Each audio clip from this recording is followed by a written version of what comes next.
어떤 성도가 목사님을 찾아와서 이렇게 질문했습니다. 삶의 어떤 고민 끝에 아마 이런 질문을 했겠지요. 목사님, 사람은 진짜 언제 변합니까? 그렇게 질문했습니다. 옆에 분한테 한번 눈으로 한번 질문해 보세요. 사람 진짜 언제 변하는지 한번. 자기는 변했다는데 아무래도 안 변했어요. 사람은 여러분 언제 진짜 변하는가? 진짜 좋은 방향으로 언제 변하는가 하는 걸 이 목사님이 이렇게 대답했습니다. 사람은 두 가지 사실을 깨달을 때 변합니다. 첫 번째는 뭐냐? 내가 얼마나 큰 죄인인지 깨달을 때이고, 또 하나는 하나님 은혜가 얼마나 큰지 깨달을 때입니다. 그렇게 말했다고 합니다. 여러분, 내가 얼마나 큰 죄인인가, 소망 없고 하나님 은혜 아니면 정말 지옥의 그 죄값을 영원토록 받아야 할 큰 죄인이라는 사실을 깨달을 때 어떻게요? 이런 나를 하나님이 지금도 사랑해 주시고 또 기회를 주시는구나. 그러면서 큰 하나님의 은혜를 깨달을 때 어떻게요? 옆에 사람이 조금 나를 섭섭하게 해도, 나를 좀 힘들게 해도 그것을 또 이겨낼 수 있는 그런 힘이 생기는 겁니다. 근데 여러분, 저 두 가지가 바로 우리가 지난 시간 살펴보았던 팔복의 첫 번째와 두 번째 복입니다. 예수님 뭐라고 말씀하셨습니까? 진짜 행복은 어디에서부터 시작된다? 심령이 가난한 데서부터 시작된다고 말합니다. 하나님이 없으면 안 됩니다. 하나님 은혜여야만 됩니다. 하나님 도와주셔야 합니다. 하나님밖에 없습니다라는 그런 겸손한 심령의 천국이 임하지요. 심령의 파산 상태, 나는 더 이상 소망이 없다라는 심령의 파산 상태를 경험한 사람에게서 나오는 자연스러운 반응이 뭡니까? 애통입니다. 애통은 제가 두 가지 말씀드렸습니다. 내 안에 있어야 할 것이, 당연히 있어야 할 것이 없을 때에, 그리고 없어야 할 것이 내 안에 있을 때 애통한다 말씀드렸습니다. 여러분, 내 안에 정말 있어야 할 것이 없어서 애통해 보셨습니까? 하나님을 만났을 때 그 첫사랑, 그 구원의 감격이 자꾸 사라지는 나 자신을 발견합니다. 하나님 말씀대로 살고자 하는 거룩한 열명이 자꾸 사라져요. 영혼을 향한 사랑과 구령의 열정이 자꾸 식습니다. 주님을 향한 거룩한 열심이 자꾸 부족해요. 그래서 어떡합니까? 그래서 내 안에 있어야 할 것이 없기 때문에 애통해요. 울죠. 반대로 내 안에 없어야 할 것이 있기 때문에 또 애통해야 합니다. 내 안에 하나님보다 더 좋아하는 무언가가 있어요. 하나님 은혜 없이도 살 수 있다라고 생각하는 교만함이 내 안에 있습니다. 내 안에 탐욕이 있어요. 시기와 질투, 원망, 불평이 있어요. 염려. 그래서 우리는 하나님 앞에 울죠. 하나님, 저는 할 수 없습니다. 주님의 은혜가 필요합니다. 그 자신의 한계를 인정하고 하나님 앞에 우는 그 사람에게 하나님의 위로가 임하지요. 자, 그렇다면 이렇게 심령이 가난하고 애통하는 사람에게서 나타나는 다음 모습이 무엇인가? 그것이 바로 온유예요. 자신의 부족함을 아는 사람, 내가 억만 죄악 가운데 영원히 죽을 수밖에 없는 사람이라는 아는 사람은 어떡합니까? 교만할 수 없는 거예요. 하나님 앞에서 낮아진 마음은 사람 앞에서도 부드러워집니다. 그래서 예수님 이어서 이렇게 말씀하잖아요. 오늘 본문 다시 읽겠습니다. 시작. 온유한 자는 복이 있나니 그들이 땅을 기업으로 받을 것이며. 여러분, 이 세 번째 복도 앞선 첫 번째와 두 번째 복과 관련이 있습니다. 먼저 하나님을 겸손하게 가난한 심령으로 찾습니다. 그리고 자신의 영적 공고함을 깨닫고 눈물로 하나님의 도우심을 구합니다. 이렇게 첫 번째 복과 두 번째 복의 과정을 지나가면서 마음속에서 형성된 성품, 그 성품이 밖으로 드러난 모습이 온유예요. 온유. 여러분, 전쟁 영웅 나폴레옹, 그는 키가 굉장히 작아요. 그런데 권력욕은 누구보다 강했습니다. 그는 프랑스를 넘어 유럽 대부분을 정복하면서 자신의 힘을 과시했어요.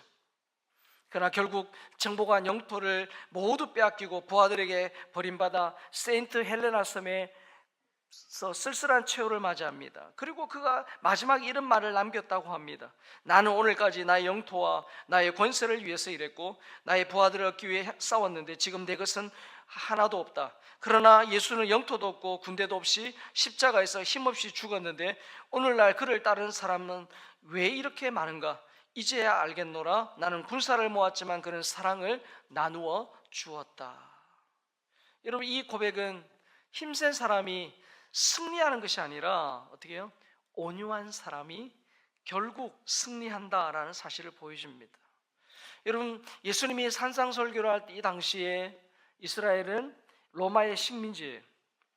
그래서 모든 사람들이 메시아, 구약시대부터 보내주겠다고 약속한 메시아가 오시면 로마를 무너뜨리고 이스라엘을 해방시킬 것이라고 기대했습니다. 특별히 여러분, 예수님의 오병이의 기적을 보았던 사람들이 확신했어요. 이분이 왕이 되면 우리 먹고 사는 문제뿐만 아니라 로마의 압제에서 벗어날 수 있겠구나. 그래서 사람들이 예수님을 이스라엘을 구원할 강력한 지도자, 일종의 정치적 슈퍼스타로 생각했습니다. 그런데 예수님은 전혀 다른 말씀을 하시잖아요.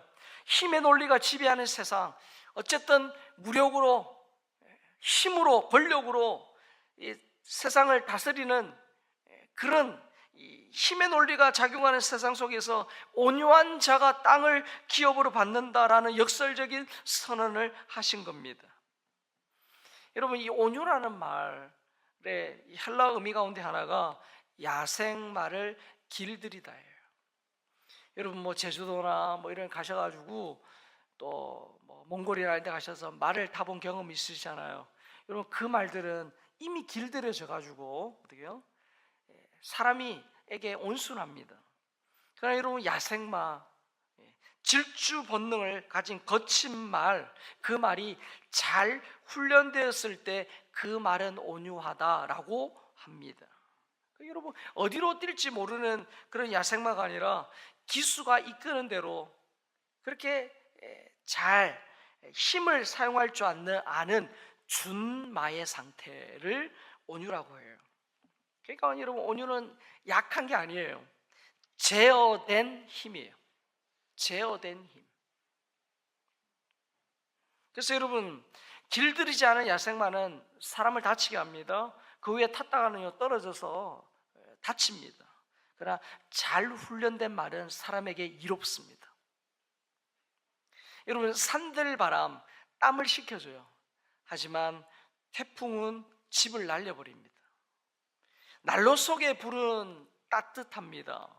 난로 속에 있으니까 집안의 차가운 공기를 따뜻하게 해요. 하지만 그 불이 난로를 밖을 나오면 집을 태워버립니다. 브레이크 없는 자동차 반드시 사고 납니다. 그리고 제어되지 않는, 제한 없는 권력 반드시 부패합니다. 그래서 힘 자체보다 중요한 것이 무엇입니까? 힘을 다스리는 능력이에요. 자, 그 힘을 다스리는 능력, 그것이 바로 예수님이 말씀하신 온유입니다. 여러분, 근데 사람들은 종종 오해를 해요. 온유에 대해 오해합니다. 온유를 기질적으로 약한 것, 나약한 성격, 우유부단한 태도, 혹은 뭐 술에 술 탄 듯 물에 물 탄 듯 하는 그런 무기력함으로 생각합니다. 그러나 여러분, 성경이 말하는 온유는 그렇지 않아요. 온유는 연약함이 아니라 진짜 강함이에요. 강함. 온유는 온순과도 다릅니다. 여러분, 온순은 천선적으로 부드러운 성격일 수 있어요. 그러다 보니까 불의를 보아도 잘못된 어떤 제안에도 노라고 말하지 못할 때가 있어요. 그러나 온유는 다릅니다. 온유는 정의를 포기하는 부드러움이 아니라 은혜로 다스려진 강함이에요. 그래서 온순히 불의 앞에서 침묵한다면 온유는 불의에 대해서 아니다라고 말하는 수 있는 진리를 노라고 말하면서 진리를 바로잡지요. 여러분, 이런 의미에서 온유의 최고의 모델은 바로 예수님이에요. 예수님. 여러분, 마태복음 21장 5절에 보면 이렇게 돼 있잖아요. 같이 읽겠습니다. 시온 딸에게 이르기를 내 왕이 내게 일하나니 그는 겸손하며 나귀 곧 멍에 매는 짐승의 새끼를 탓도라 하라 하였느니라. 자, 거기 보니까 겸손하여 돼 있죠. 여러분, 이 말이 온유하다는 뜻이에요. 온유하신 예수님은 예루살렘에 입성하실 때 모든 정복자가 타는 백마, 그래서 여러분 뭐 김정은도 백마 타고, 이단 교주들도 백마 타고 그러잖아요. 왜 그럽니까? 그 정복자의 이미지를 백마가 가지고 있기 때문입니다. 하지만 예수님은 평화의 왕으로 나귀 새끼를 타셨어요. 평화의 왕을 상징해요. 우주의 왕이신 예수님이 당시에 하층민의 이동수단인 나귀 새끼를 타셨어요. 그분은 백마를 타셔야 할 뿐이지만 그렇지 않으셨다는 거예요. 여러분, 세상 역사를 보면 힘으로 세운 나라들은 오래가지 못했어요. 알렉산더 대왕, 지중해와 유럽을 정복하고 이집트를 넘어서 인도까지 진출했습니다. 그러나 그의 제국은 400년을 가지 못했어요. 몽골의 칭기스칸, 중국과 중앙아시아를 넘어서 유럽까지 정복했습니다. 그러나 그의 제국 350년을 넘지 못했어요. 그러나 상한 갈대를 꺾지 않으시고 꺼져가는 등불을 끄지 않으시는 우리 하나님 아버지의 나라, 예수님의 나라는 2000년이 지난 지금도 여전히 계속되고 있습니다. 그 예수님이 친히 이렇게 말씀하셨잖아요. 마태복음 11장 29절입니다. 시작. 나는 마음이 온유하고 겸손하니 나의 멍에를 메고 내게 배우라. 그리하면 너희 마음이 쉼을 얻으리니. 여러분, 온유는 단순히 마음을 다잡는 그런 결심으로 생기는 성품이 아니에요. 나 이제 오늘부터 온유하리라. 그리고 머리띠 두르고 온 방에 온유. 그래, 아이 이름도 온유로 적고 그런다고 온유가 되느냐? 그렇게 해서 만들어지는 게 아니에요. 왜냐? 죄성을 가진 인간은요, 본성적으로 교만해요. 온유하지 않아요. 그래서 우리가 온유해지는 길은 단 하나입니다. 마음이 온유하고 겸손하신 예수님께 배워야 돼요. 예수님이 어떻게 말씀하셨는가? 예수님이 소위 말해서 뚜껑이 12번도 더 열릴 만한 그 상황에서 어떻게 하셨는가? 그것을 우리가 배워야 돼요. 그래서 예수님으로 우리 마음이 가득할 때 그분의 성품이 우리 안에서 자연스럽게 밖으로 흘러나옵니다. 그것이 바로 온유예요. 여러분, 사람이 자신의 죄를 깨닫게 되면 하나님 앞에서 애통합니다. 나는 소망이 없구나. 내 안에서 어떤 선한 것이 나올 수 없구나. 그래서 그 죄 때문에 하나님의 진노와 심판 앞에서 멸망할 수밖에 없는 존재라는 사실을 깨닫게 됩니다. 바로 그런 사람에게 하나님의 용서와 은혜가 임하죠. 그리고 십자가의 보혈로 나를 용서해 주신 그 하나님의 은혜를 깊이 경험한 사람에게서 나오는 삶의 모습이 온유입니다. 그래서 우리가 하나님의 은혜를 깊이 깨달으면 깨달을수록 자신의 죄인됨, 그리고 그 죄인됨을 통해서 내가 겸손할 수밖에 없구나라는 걸 깨닫게 돼요. 그래서 우리가 그 억만 죄악에서 용서받은 사람으로서 그 용서를 깊이 깨달은 사람은 다른 사람을 어떻게 해요? 함부로 정죄하기 어려워요. 그래서 온유는 그 은혜를, 그 용서를 경험한 사람에게서 나타나는 성품이에요. 여러분, 이 온유를 잘 보여주는 예수님이 가장 최고의 모델이지만 또 그 예수님뿐만 아니라 그 예수님을 닮아가는 사람들의 모습에서 온유를 발견할 수 있어요. 사무엘하 15장 16장에 보면, 특별히 사무엘하 15장에 보면 아들 압살롬, 즉 다윗 아들 압살롬이 아버지 다윗을 배신하고 반란을 일으키는 장면이 나옵니다. 그러니까 아버지의 등에 비수를 꼽은 그런 쿠데타죠. 여러분 산전수전 공중전까지 경험했던 다윗이 맨발로 궁을 빠져나왔을 정도니까 얼마나 다급했는지 여러분 이해가 되실 겁니다. 자, 그때 여러분 다윗의 마음이 어땠겠어요? 신하도 아닌 자기 몸에서 난 아들이 지금 배신한 겁니다. 다윗이 도망가는 길에 한 사람이 나타나요. 누구냐? 사울 집안의 사람이었던 시므이입니다. 시므이. 그는 도망가는 다윗 일행을 향해서 돌을 던지면서 저주를 퍼부어요. 그 장면이 사무엘하 16장 7장에 기록되어 있는데 같이 읽어볼까요? 시작. 시므이가 저주하는 가운데 이와 같이 말하니라. 피를 흘린 자여 사악한 자여 가거라 가거라. 자, 피를 흘린 자여 사악한 자여 가거라 가거라, 이 말을 지금 말로 하면 이런 뜻입니다. 이 살인자야, 이 악한 놈아, 어떻게 해요?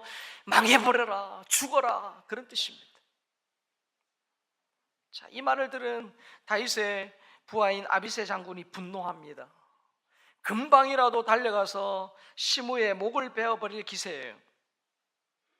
그런데 여러분 사실 다윗은 시므이를 죽일 수 있는 힘이 넘칩니다. 그냥 제가 죽여라 말할 필요 없어요. 그냥 눈짓 한 번이면, 어떻게 눈짓될지 제가 잘 모르겠는데 하여튼 눈짓 한 번이면 시므이 죽습니다. 그러나 다윗은 그렇게 하지 않아요. 그는 자신의 그 억울함을 하나님께 맡기죠. 그렇게 이렇게 말합니다. 그가 저주하게 두어라, 내버려 두어라. 여러분 이게 온유예요. 힘이 없어서 참는 게 아니에요. 힘이 있지만 함부로 사용하지 않는 제어된 힘이 온유입니다. 여러분 이 사건을 배경으로 기록된 성경이 시편 37편이에요. 37편 9절과 11절에 보면 이렇게 되어 있습니다. 같이 읽겠습니다. 진실로 악을 행하는 자들은 끊어질 것이나 여호와를 소망하는 자들은 땅을 차지하리로다. 그러나 온유한 자들은 땅을 차지하며 풍성한 화평으로 즐거워하리로다. 그래서 여러분 예수님이 이런 배경에서 만들어진 시편 37편을 가지고 이 말씀을 인용해서 온유한 자는 어떻게 된다고요? 땅을 기업으로 받을 것이다, 그렇게 말씀하셨어요. 여러분 제어된 힘, 온유의 극치를 보여주시는 분이 바로 예수님이시죠. 다윗은 예수님을 예표하는 인물인데 그 예수님이 정말 온유의 극치를 보여주세요. 예수님이 행하신 기적 한번 보세요. 예수님이 얼마나 많은 기적을 행하셨어요.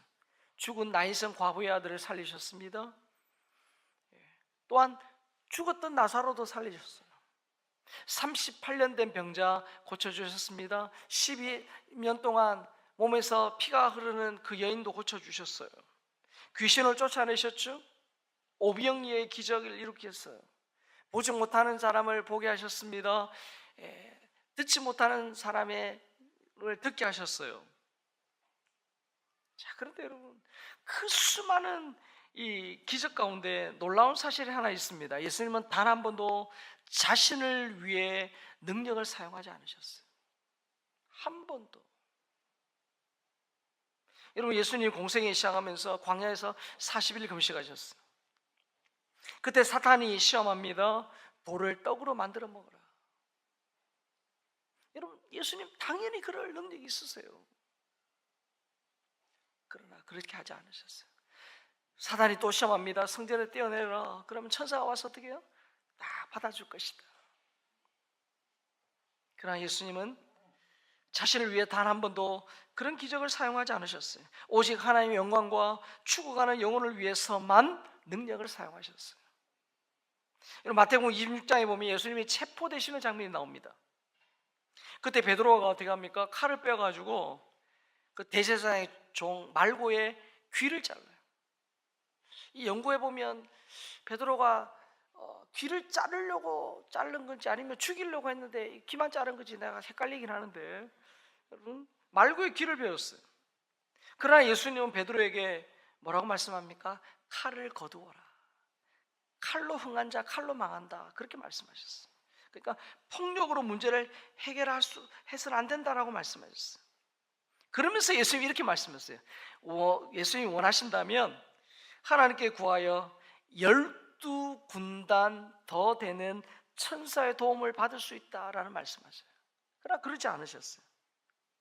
여러분, 당시 로마의 군단 하나는 6천 명의 군사로 구성이 되어 있어요. 그러니까 12군단 하면 몇 명입니까? 7만 2천 명이에요. 대답해 주셔서 진짜 감사해요. 맞죠? 여러분, 예수님은 그보다 훨씬 더 많은 천사를 동원할 수 있는 능력이 있으세요. 그러나 예수님은 그렇게 하지 않으셨어요. 순순히 체포되셨고 십자가를 지셨어요. 그 모습을 베드로전서 2장 22절에서 24절 이렇게 설명합니다. 같이 읽겠습니다. 시작. 그는 죄를 범하지 아니하시고 그 입에 거짓도 없으시며 욕을 당하시되 맞대어 욕하지 아니하시고 고난을 당하시며 위협하지 아니하시고 오직 공의를 심판하시는 이에게 부탁하시며 친히 나무에 달려 그 몸으로 우리 죄를 담당하셨으니 이는 우리로 죄에 대하여 죽고 의에 대하여 살게 하려 하심이라. 그가 채찍에 맞음으로 너희는 나음을 얻었나니. 자, 보세요. 욕하시되, 욕을 당하시되 맞대어 욕하지 않으셨어요. 고난을 당하시되 위협하지 않으셨어요. 사실 우리가 조금만 부당한 대우를 받으면 할 수만 있으면 어떻게 해요? 되갚아 죽으려고 해요. 능력이 없어서 못할 뿐이지 있다 하면 어떻게 해요? 2배, 3배로 갖고 싶은 게 인간의 본능이에요. 예수님은 로마 군인들의 채찍질, 사람들의 조롱과 욕설, 인간이 경험할 수 없는 가장 극심한 고통의 십자가를 묵묵히 지셨어요. 왜 그렇게 하셨죠? 죄를 향한 하나님의 그 진노와 형벌을 대신 지시기 위해요. 우리로 죄에 대하여는 죽고 의에 대하여 살게 하려 하심이라. 그가 채찍에 맞음으로 너희가 나음을 입었다. 저기 채찍에 맞음으로, 즉 우리의 샬롬을 위해 그분이 어떻게 해요? 형벌 받으셨다. 그렇게 말씀합니다. 내가 받아야 할 하나님의 심판을 예수님이 대신 받은 겁니다. 이것이 바로 온유의 절정이에요. 온유한 사람은 억울한 일을 당해도 함부로 보복하지 않고 자신의 권리를 앞세우기보다 하나님을 신뢰하며 하나님의 때와 방법을 기다립니다. 그래서 온유는 약함이 아니라 하나님을 신뢰하는 강함이에요. 그래서 예수님은 이런 사람에게 땅을 기업으로 받을 것이다 약속하셨어요. 이것은 세상의 방식처럼 힘으로 빼앗는 것이 아니라 하나님이 결국 그 삶을 지키시고 복을 주시겠다라는 뜻입니다. 여러분, 많은 목회자와 성도들이 사도 바울을 좋아합니다. 저도 예외는 아니에요. 저는 종종 사도 바울의 영적인 아들이자 제자였던 디모데처럼 바울 곁에서 직접 가르침을 받으면 좋겠다라는 그런 마음으로 사도 바울이 쓴 목회 서신을 읽습니다.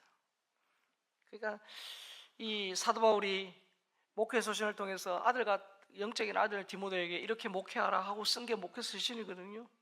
거기에 보면 이런 말씀이, 이 온유에 대한 말씀이 많이 나와요. 자, 대표적인 말씀이 디모데후서 2장 24절에서 26절인데 함께 읽겠습니다. 시작. 주의 종은 마땅히 다투지 아니하고 모든 사람에 대하여 온유하며 가르치기를 잘하며 참으며 거역하는 자를 온유함으로 훈계할지니 혹 하나님이 그들에게 회개함을 주사 진리를 알게 하실까 하며 그들로 깨어 마귀의 올무에서 벗어나 하나님께 사로잡힌 바 되어 그 뜻을 따르게 하실까 합니다. 특별히 바울은 모든 사람에 대하여 온유하라 그렇게 말해요. 모든 사람에 대하여.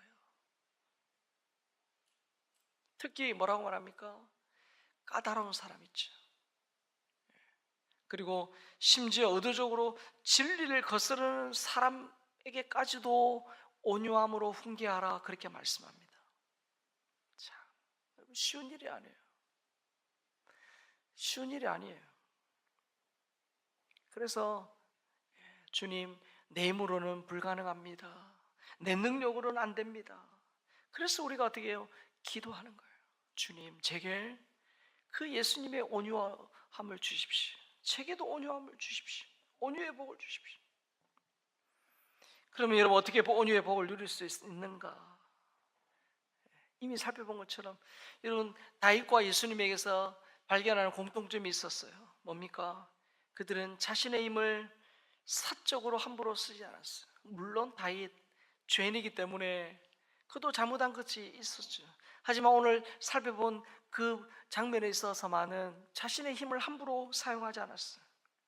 그런 의미에서 온유란 하나님에 의해 통제되는 삶, 다르게 말하면 성령의 다스림을 받는 삶이라고 할 수 있습니다. 그래서 우리는 여러분, 이 팔복 말씀을 살피면서 늘 자신을 이 말씀의 거울에 비춰봐야 돼요. 나는 지금 내 기질과 내 어떤 성향대로 살고 있는가? 아니면 말씀의 통제를 받고 성령의 인도하심을 따라 살고 있는가? 로마서 8장 13절 14절 이렇게 되어 있습니다. 같이 읽습니다. 너희가 육신대로 살면 반드시 죽을 것이로되 영으로서 몸의 행실을 죽이면 살리니 무릇 하나님의 영으로 인도함을 받는 사람은 곧 하나님의 아들이라. 여러분, 하나님의 영으로 인도함을 받는다. 무슨 뜻입니까? 내 기질과 성향, 나의 모든 삶이 성령의 다스림 아래 들어간다는 뜻이에요. 여러분, 우리가 은혜가 떨어지고 내 안에 하나님의 일하심이 고갈되면요, 자기 기질대로 살아요. 자기 성향대로 살아요. 자기 욕심대로 살아요. 그런데 우리 안에 예수님으로 충만할 때, 성령 하나님이 내 안에서 일하실 때 어떻게 합니까? 내 그 모난 기질과 악한 성향을 뛰어넘고 하나님께 영광이 되고 많은 사람들 유익하게 하는 그런 사람으로 바꾸어져 가요. 그래서 내 입술의 말도 성령께서 다스려 주셔야 돼요. 내 생각과 계획도 성령의 통제를 받아야 해요. 하나님께 주신 시간과 재능과 건강과 물질도 하나님의 영광 위에 사용되도록 성령의 인도하심을 받아야 돼요. 왜냐? 이 온유는 성령의 열매이기 때문이에요. 갈라디아 5장 22절 23절 같이 읽겠습니다. 오직 성령의 열매는 사랑과 희락과 화평과 오래 참음과 자비와 양선과 충성과 온유와 절제니 이 같은 것을 금지할 법이 없느니라. 성령의 열매 가운데 하나가 온유예요. 온유는 매우 실제적인 삶의 모습으로 나타납니다. 그러니까 부모가 자신의 힘으로 자녀를 마음대로 좌지우지하지 않는 것, 내가 얼마든지 누릴 수 있는 권리를 내려놓고 공동체의 덕을 위해 희생하는 것, 그것이 바로 온유입니다. 온유. 여러분, 이 온유를 잘 보여주는 말씀이 고린도서 10장 23절 24절입니다. 읽습니다. 모든 것이 가하나 모든 것이 유익한 것은 아니요 모든 것이 가하나 모든 것이 덕을 세우는 것이 아니니 누구든지 자기의 유익을 구하지 말고 남의 유익을 구하라. 예수님이야말로 이 말씀에 철저히 순종하신 분이에요. 남의 유익을 위해 사셨는데요, 자기 몸까지도 우리를 위해 주셨죠. 자, 근데 여러분, 이렇게 사는 건 그냥 되지 않아요. 그냥 되면 얼마나 좋겠어요. 영으로서 몸의 행실을 죽일 때 가능하다, 그렇게 로마서에서 말씀하죠. 그리고 내 안에 온유하고 겸손하신 예수님으로 충만할 때 가능해요. 여러분, 충만하다는 것은 어떻게 해요?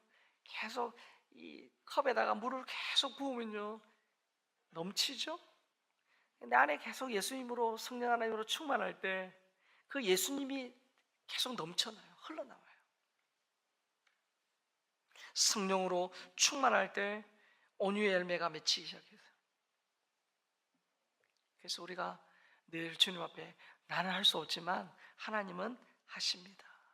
내가 죽고 내 마음대로, 내가 내 인생의 주인 되어서 내 마음대로 말하고 행동하고 싶은 나는 죽고, 내 옛 자는 죽고, 자기는 죽고 어떻게 해요? 예수님으로 살 때 내 안에 계신 주님이 나를 온유한 사람으로 빚어갔어요. 그러니까 여러분, 내가 온유한 사람이 되어야지 라고 머리띠 메고 막 노력하고 애쓰고 해야 빚어지는 그런 만들어지는 게 아니라 어떻게 해요? 자연스럽게 내가 예수님과 동행할 때, 예수님이 내 안에, 내가 예수님 안에 거할 때에 내 안에 계신 주님이 나를 온유한 사람으로 빚어 가신다는 거예요. 만들어 가신다는 거예요. 그래서 우리가 날마다 십자가 앞에 서는 거예요. 오늘 권사님 기도하셨지만 우리가 사순절 어떻게 해요? 기간을 보내고 있어요. 특별히 다음 주간은 3월 30일부터는 고난주간을 통해서 예수님이 고난받으신 그 한 주간을 깊이 묵상하며 우리가 특별 새벽 기도를 할 텐데, 그래서 우리가 늘 십자가 앞에 서야 합니다. 자신을 부인하고 하나님의 은혜를 구하는 기도의 자리에 서 있어야 돼요. 기도하기 참 좋은 계절이지 않습니까? 주님, 오직 주님만이 나를 다스려 주옵소서. 성령이여 내 영혼에 충만하게 임하여 주옵소서. 우리의 기도가 되어야 돼요. 그럴 때 여러분 어떻게 해요? 우리 가족에게 그 온유하고 겸손하신 그 예수님의 모습이 가족에게 드러나겠죠. 참 쉽지 않은, 그러나 불가능하지 않아요. 예수님 안에 갈 때, 예수님으로 충만할 때, 온유의 사람으로 평생 어떻게 해요? 하나님 앞에 쓰임받고 영혼을 살리고 영혼을 복되게 하는 그런 하나님의 백성이 되어집니다. 되어져요. 예수님 나를 그렇게 만들어갔어요. 그래서 참 예수님 닮은 온유의 모습으로 가족을 유익하게 하고 성도를 유익하게 하고 많은 사람들에게 온유와 겸손의 모델이 되신 예수님을 보여주는 저와 여러분 될 수 있기를 주의 이름으로 축복합니다.